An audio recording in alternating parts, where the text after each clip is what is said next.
নিশ্চয় দিম বুলি কৈছিলোঁ। 20 ফেব্ৰুৱাৰীত মই নিদিওঁ, 10 মাৰ্চত দিম, কিন্তু 8,000 টকাৰ জেগা 9,000। সেইটো আপোনাক মানে 10 মাৰ্চত প্ৰত্যেকবাৰে অৰুণোদয় পায়। 20 ফেব্ৰুৱাৰীত যদি দি দিওঁ, মহিলাসকলে আকৌ 10 মাৰ্চতো ভাবিব একো নাপাম। সেইকাৰণে একেলগে 10 মাৰ্চত দিম, 8,000 নিদিওঁ, 9,000। সেইটো আপোনালোকে অলপ দিব বাইদেউসকলে, নহ'লে মোক এইটো সুধি আছে। অৰুণোদয় আঁচনিৰ ধন নিয়মীয়াকৈ পাই থাকিবৰ কাৰণে বেংকৰ একাউণ্টটো ঠিক হৈ থাকিব লাগে। KYC know your customer, বহুতে KYC নকৰে কাৰণে অৰুণোদয় টকা জমা নহয়। চৰকাৰে দি দিয়ে, টকাটো মাজত পৰি থাকে, একাউণ্টলৈকে নাযায়। কিয়? একাউণ্টটো KYC হোৱা নাই। আপোনালোকে নিজৰ বেংক একাউণ্টটো পৰিষ্কাৰ কৰি ৰাখিব। নিজৰ বেংক একাউণ্টটো যদি পৰিষ্কাৰ হৈ নাথাকে, তেতিয়াহ'লে অৰুণোদয় টকা আমি পঠালেও আপোনালোকৰ একাউণ্টত গৈ নাপায়গৈ। বহুত মানুহে কিন্তু ভাবি আছে অৰুণোদয় 3.0 যিখন আঁচনি আপোনালোকে লাভ কৰি আছে, এইসকলে কিন্তু বহুতে সুধি আছিল যে আমি সকলোৱে অৰুণোদয় আঁচনিৰ বাবে KYC আপডেট কৰিব লাগিব নেকি? তো আপোনালোক সকলোৱে কিন্তু KYC আপডেট কৰিব নালাগে। যিসকল পুৰণা হিতাধিকাৰী আছিল, এই হিতাধিকাৰীসকলে পইচা ধৰক 5টা 6টা কিস্তি আপোনালোকে লাভ কৰিছে বা 2টা 3টা কিস্তি লাভ কৰিছে, এইসকলৰ যদি পইচা আপোনালোকৰ পোৱাটো বন্ধ হৈ গৈছে, তেনেহ'লে আপোনালোকে KYCটো কৰিব লাগিব। আৰু বহুত মানে মোক কমেণ্ট কৰি সুধি আছিল, আমি নতুনকৈ এপ্লাই কৰিছোঁ, আমি KYCটো সম্পূৰ্ণ কৰিব লাগিব নেকি?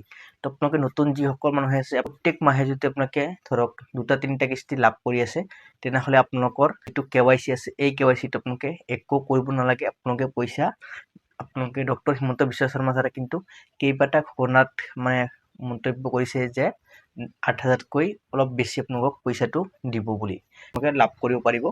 তো বহুতে কিন্তু এই কমেণ্ট কুৱেশ্যন কিন্তু কৰি আছিল যে আমি সকলোৱে KYC কৰিব লাগিব নেকি? তো আপোনালোকে সকলোৱে নালাগে, যিসকলৰ মানে পইচা পোৱাটো বন্ধ হৈ গৈছে, এইসকল মানুহে KYCটো সম্পূৰ্ণ কৰিব লাগিব।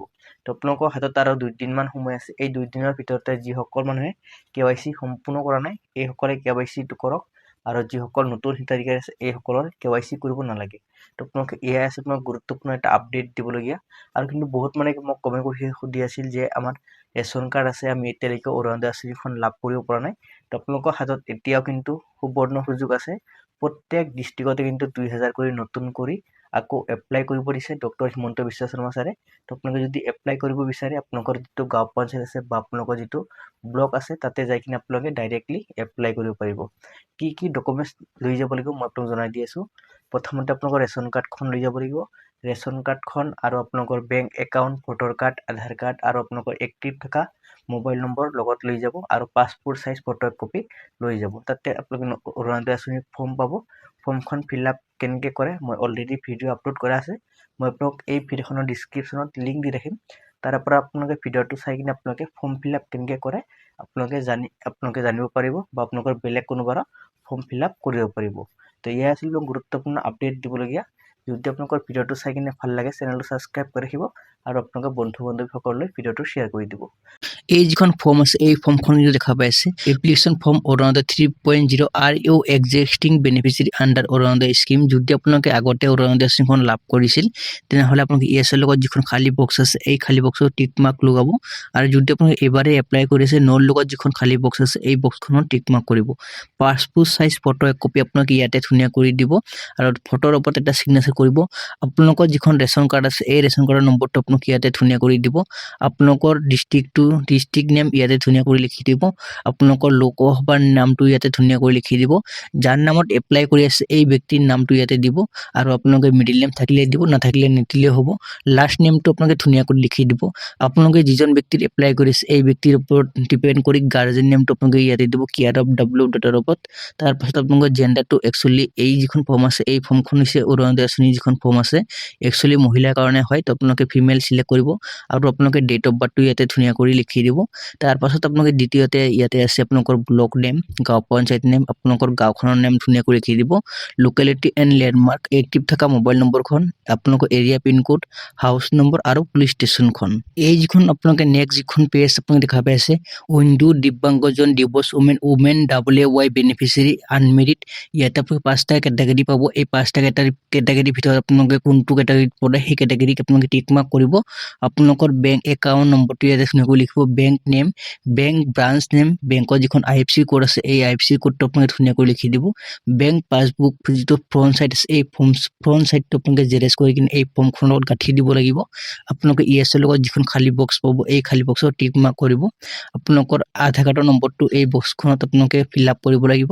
আপোনালোকৰ ভোটাৰ কাৰ্ডৰ নম্বৰটো এই বক্সখনত ফিল আপ কৰিব লাগিব আপোনালোকে সেলফ ডিক্লেৰেশ্যন ইয়াতে ESৰ লগত যিখন খালী বক্স আছে এই বক্সত টিক মাৰ্ক কৰিব তললৈ অকমান তললৈ আহিব তললৈ অহাৰ পাছত আপোনালোকে ইয়াতে আপোনালোকে সিগনেচাৰ কৰিব লাগিব ইয়াতে আপোনালোকে দেখা পাইছে থাম ইমপ্ৰেছন আৰু সিগনেচাৰ তো আপোনালোকে থাম ইমপ্ৰেছন আৰু সিগনেচাৰটো আপোনালোকে ধুনীয়া কৰি দিব তাৰ পাছত নেক্সট যিটো পেজ আছে এই পেজটো মই আপোনাক দেখুৱাই দি আছো এই পেজটো আপোনালোকে মানে সেলফ ডিক্লেৰেশ্যন ফৰ্ম হয় এই সেলফ ডিক্লেৰেশ্যন ফৰ্মখন ফিল আপ কৰিলে আপোনালোকে ইয়াতে আপুনি চাব ইয়াতে অৰুণোদয় 3.0 সেলফ ডিক্লেৰেশ্যন ফৰ্ম হয় ইয়াতে আপোনালোকৰ নাম দিব আপোনালোকৰ গাৰ্জেন নেম দিব আপোনালোকৰ ইয়াতে বয়সটো দিব আপোনালোকৰ গাঁওখনৰ নাম দিব আপোনালোকৰ এড্ৰেছখিনি ধুনীয়া কৰি ইয়াতে লিখি দিব আৰু আপোনালোকৰ ৰেচন কাৰ্ডৰ নম্বৰটো ইয়াতে ধুনীয়া কৰি লিখি দিব তো ইয়াতে আপোনালোকে বেনিফিচিয়াৰী নেম বেনিফিচিয়াৰী সিগনেচাৰ আৰু আপোনালোকে এই ফৰ্মখন কোনটো ডেটত জমা দিব এই ডেটটো আপোনালোকে ইয়াতে দি দিব আৰু আপোনালোকৰ গাঁওখনৰ নাম ইয়াতে ধুনীয়াকৈ লিখি দিব আপোনালোকৰ গাঁও পঞ্চায়তত কিন্তু এই নতুন যিখন ফৰ্ম আহিছে এই ফৰ্মখন আপোনালোকে ফিল আপ কৰি এপ্লাই কৰিব পাৰিব যিসকল মানুহে এতিয়ালৈকে এপ্লাই কৰিব পৰা নাই সেইসকল মানুহৰ কাৰণে সুবৰ্ণ সুযোগ আহিছে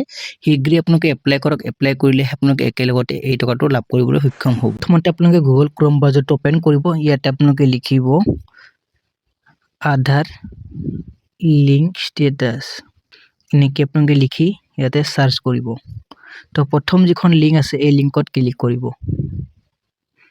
ইয়াতে ক্লিক কৰাৰ লগে লগে কিন্তু আপোনালোকৰ সন্মুখত এনেকুৱা ধৰণৰ ডেশবোৰ্ডটো ওপেন হ'ব তো আপোনালোকে তললৈ আহিব অকমান তললৈ আহিব ইয়াতে চাব পাৰিছে আধাৰ লিংক ষ্টেটাছ তো আপোনালোকে ইয়াতে ক্লিক কৰি দিব ক্লিক কৰাৰ লগে লগে নেক্সট আন এটা পেজ ওপেন হ'ব আপোনালোকৰ সন্মুখত এনেকুৱা পপ এটা আহিব ইয়াতে ক্লোজত ক্লিক কৰি দিব তো ইয়াতে আপোনালোকে লগইন কৰিব লাগিব ইয়াতে লগইনত ক্লিক কৰিব লগইনত ক্লিক কৰাৰ পাছত আপোনালোকে ইয়াতে আধাৰ কাৰ্ডৰ নম্বৰটো এন্টাৰ কৰিব ইয়াতে আধাৰ কাৰ্ডৰ নম্বৰটো এন্টাৰ কৰাৰ পাছত আপোনালোকে ইয়াতে সেম টু সেম আপোনালোকে কেপচাটো ইয়াতে এন্টাৰ কৰিব B6TDF এনেকে দি আপোনালোকে কেপচাটো দি কিনে লগইন উইথ OTP ইয়াতে ক্লিক কৰিব তো আপোনালোকৰ ৰেজিষ্টাৰ যিখন মোবাইল নম্বৰ আছে আধাৰ কাৰ্ডৰ সৈতে এই মোবাইলত এটা OTP আহিব তো OTPটো এতিয়ালৈকে অহা নাই OTPটো আহিছে মই ইয়াতে এন্টাৰ কৰি দি আছো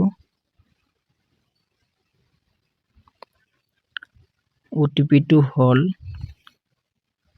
684555 তো ইয়াতে লগইনত ক্লিক কৰি দিম লগইনত ক্লিক কৰাৰ লগে লগে আপোনালোকৰ সন্মুখত এনেকুৱা পপআপ এটা আহিব তো ইয়াতে ক্লোজ কৰি দিব তো ইয়াতে তললৈ আহিব তো ইয়াতে বেংক সিডিং ষ্টেটাছ তো ইয়াতে আপুনি ক্লিক কৰিব